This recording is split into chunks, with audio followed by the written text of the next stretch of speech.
Assalamualaikum warahmatullahi wabarakatuh. Welcome back to SKZ Education. Di video ini kembali saya ingin berbagi latihan-latihan soal untuk UPPPG mata pelajaran Bahasa Inggris. Materi kali ini adalah terkait dengan KL2. Jadi nanti saya akan sajikan soal-soal dalam bentuk bahasa Inggris. Setelah itu silakan rekan-rekan sekalian untuk mengerjakannya dan akan kita bahas jawabannya di slide berikutnya. Oke, jadi untuk bahasa Inggris itu tipe-tipe soalnya walaupun KL-nya 1 sampai 8 tetap sama dengan mata pelajaran lain, tetapi menggunakan bahasa Inggris untuk mengecek pemahaman kita tentang sejauh mana bahasa Inggris kita dalam hal literasinya. Jadi supaya kita terbiasa dengan istilah-istilah yang ada, khususnya untuk terminologi yang digunakan di kurikulum Merdeka ini, jadi silakan rekan-rekan harus banyak berlatih. Oke, sebelum dimulai tidak lupa saya mendoakan rekan-rekan semuanya semoga dimudahkan, dilancarkan, dan diluluskan menjadi seorang guru yang bersertifikat pendidik. Oke, mari kita mulai. Nah, untuk KL2 ini atau kompetensi lulusan yang kedua yaitu mampu merumuskan tujuan pembelajaran dan indikator yang mencakup aspek sikap, pengetahuan, dan keterampilan untuk mengembangkan peserta didik sesuai dimensi profil pelajar Pancasila.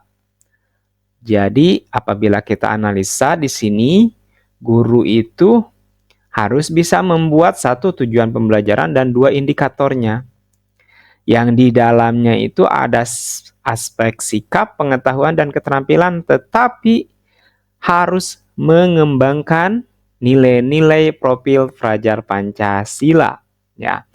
Oke, mari kita mulai.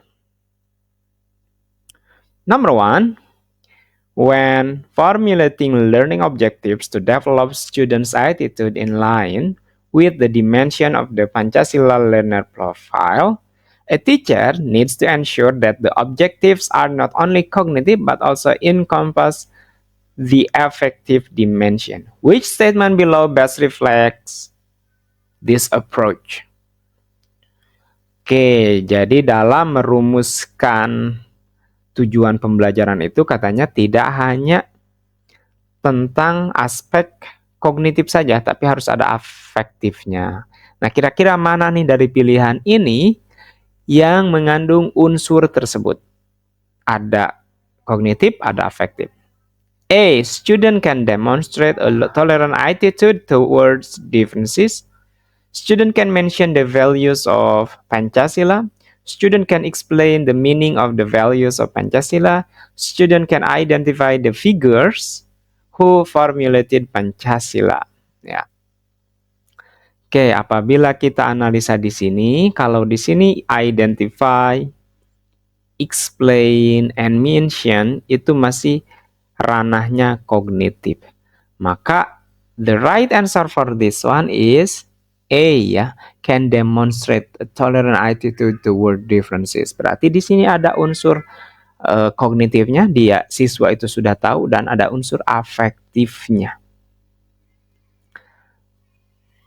Next, number two, why is it important for a teacher to understand the emotional and social developments levels of students when formulating attitude domain learning objectives?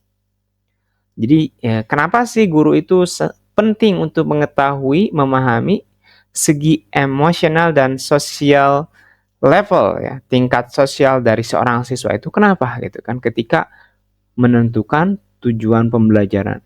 Jadi kita harus tahu juga faktor emosi dan sosial siswa itu ada di mana. Ada di misalkan itu SD atau fase C atau fase D misalkan. Jadi kita harus tahu ketika menyusunnya. KA to identify students with high academic potential. B, so that learning objectives can be tailored to the individual needs of students, to increase competition among students so that the teacher can focus on the cognitive aspect of learning. Okay, please everyone choose which one do you think is the best answer. Okay, so the correct answer for this one is B, ya, so that learning objectives can be tailored to the individual needs of student. Jadi si tujuan pembelajaran itu bisa disesuaikan dengan kebutuhan siswa. Jadi kita ketika menyusun tujuan pembelajaran itu harus disesuaikan apa yang siswa butuhkan. That's the point. Next, number 3, Mr. Budi, a teacher in SMP Harapan Bersinar, aims to develop knowledge indicators in a lesson that include the attitude aspect of students. Which indicator is most appropriate? Students can identify part of a speech in English sentences. B, student can memorize new vocabulary in English. C, student can evaluate the impact of the government policies on the use of English. D, students can create English dialogues reflecting tolerance and cooperation. So look at the aim, ya. Untuk mengembangkan indikator dalam sebuah pembelajaran yang memasukkan aspek attitude-nya, aspek sikapnya. Nah, kira-kira mana nih? Okay, the correct answer for this one is C, yes, student can evaluate the impact of government policies on the use of English. Ini menyangkut sikap, ya. Kalau seperti identify, memorize, create, ini kan termasuk ke dalam level kognitif yang dikembangkan oleh Bloom. Nah, jadi itu harus diingatnya kalau aspek kognitif itu yang leveling from Bloom's taxonomy Bloom. Number 4, how can a teacher formulate skill-based learning objectives that effectively develop values of global diversity and cooperation among students? Nah, ini adalah nilai-nilai profil pelajar Pancasila nih, global diversity. Ya, berarti apa? Berkebinekaan global, ya. And cooperation, dan kerjasama among students. Which one? Formulating goals that solely focus on the cognitive aspect, setting objectives that overlook collaboration among students, C, detailing objectives to include understanding and appreciation of global diversity, D, using objectives unrelated to values of diversity. Jadi bagaimana guru menyusun pembelajaran yang berbasis skill. Jadi tujuan pembelajaran yang berbasis skill yang efektif untuk mengembangkan kebinekaan global dan kerjasama. Nih, mana nih? Okay, the correct answer for this one is setting objectives that overlook collaboration among students. Oke, di sini ya ada unsur kolaborasinya, berarti di antara siswa untuk mengembangkan pengetahuan ini, nilai-nilai pelajar Pancasila. Number 5, why is it important for our teacher to understand the development of technology and students' characteristic when formulating adaptive learning objectives? Kenapa nih guru itu harus tahu perkembangan teknologi dan juga karakter siswa dalam merumuskan tujuan pembelajaran yang adaptif? A, to align objectives with the national curriculum.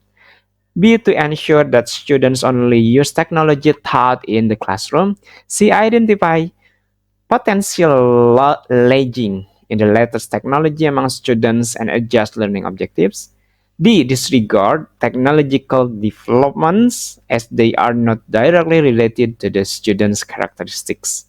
I think for D, We can eliminate. Remember, when we want to find out the correct answer, it is better if you don't know, eliminate the unsure answer.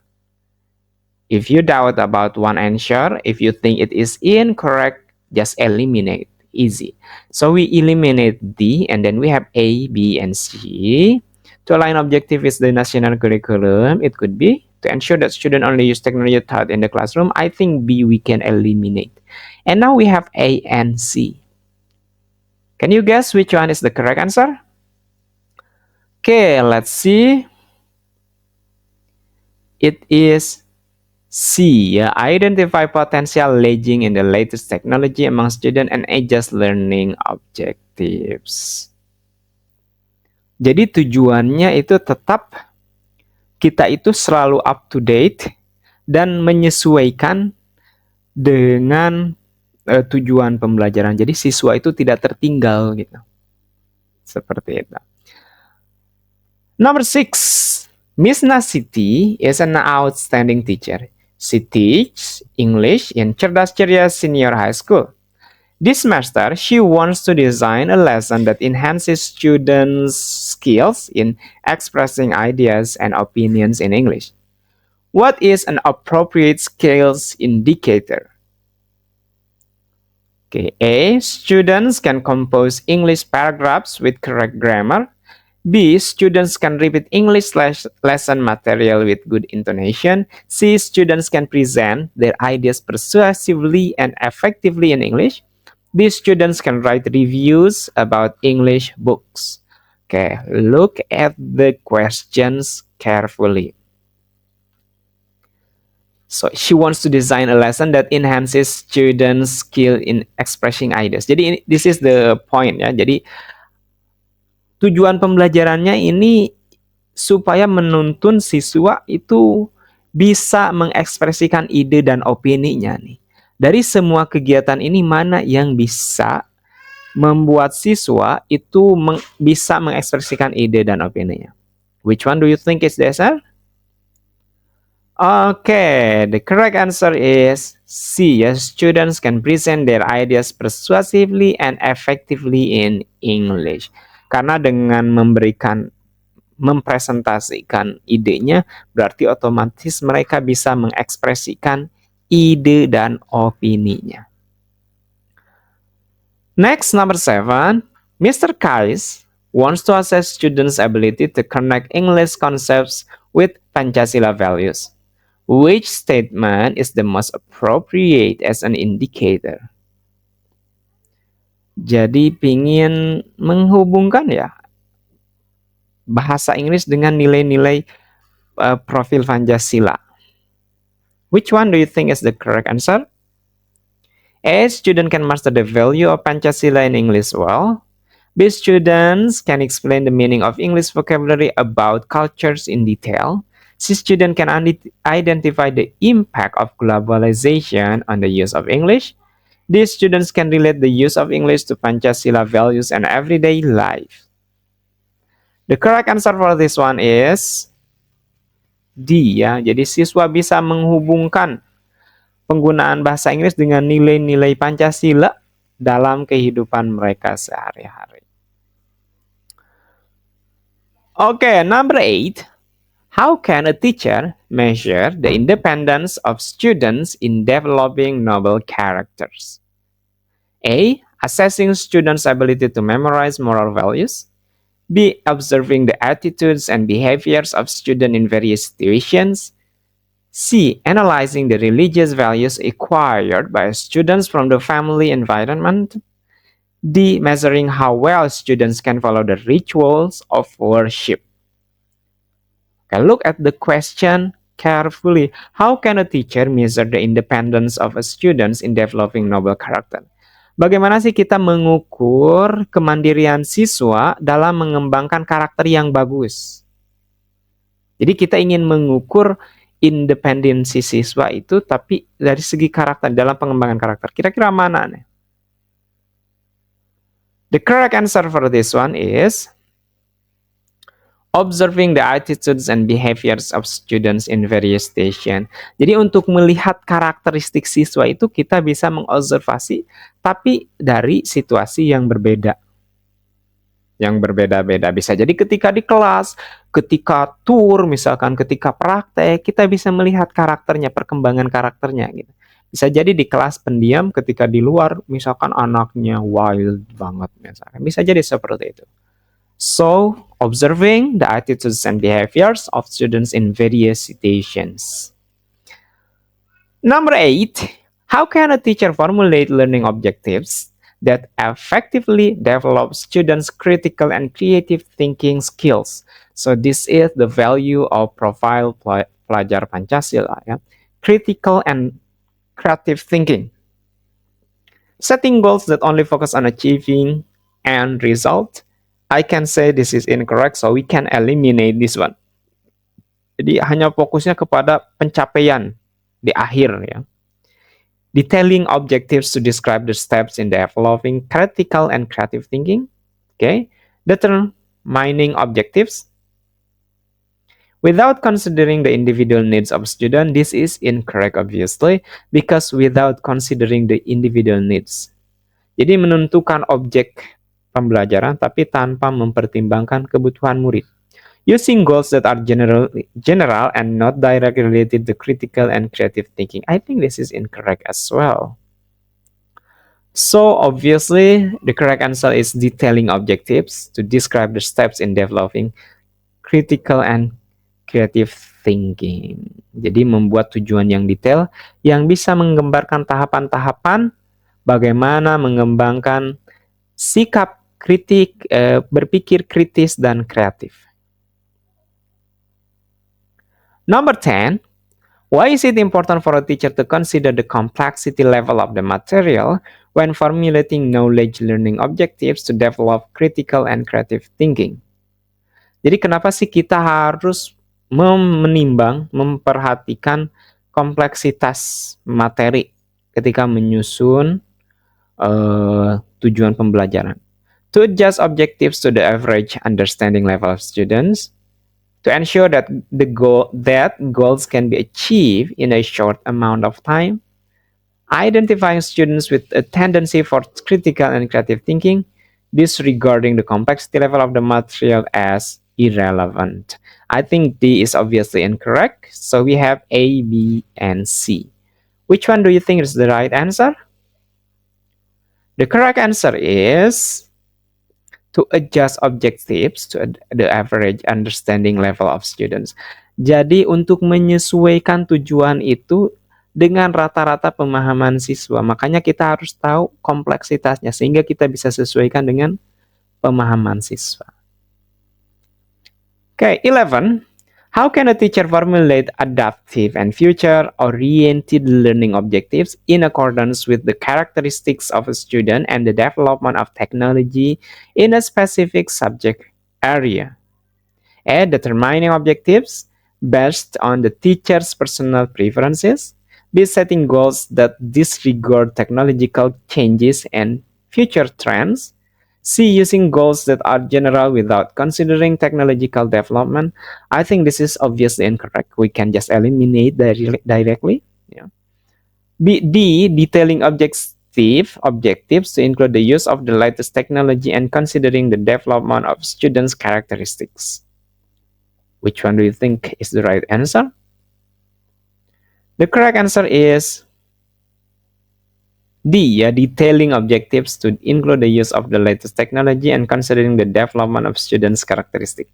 Jadi membuat tujuan yang spesifik, yang detail, yang di dalamnya dimasukkan ada teknologi yang terbaru dan dengan mempertimbangkan perkembangan karakteristik siswa. Okay, as for number 12, read the questions and write down the correct answer on the chat box, on the comment. So we will discuss the right answer on the comments.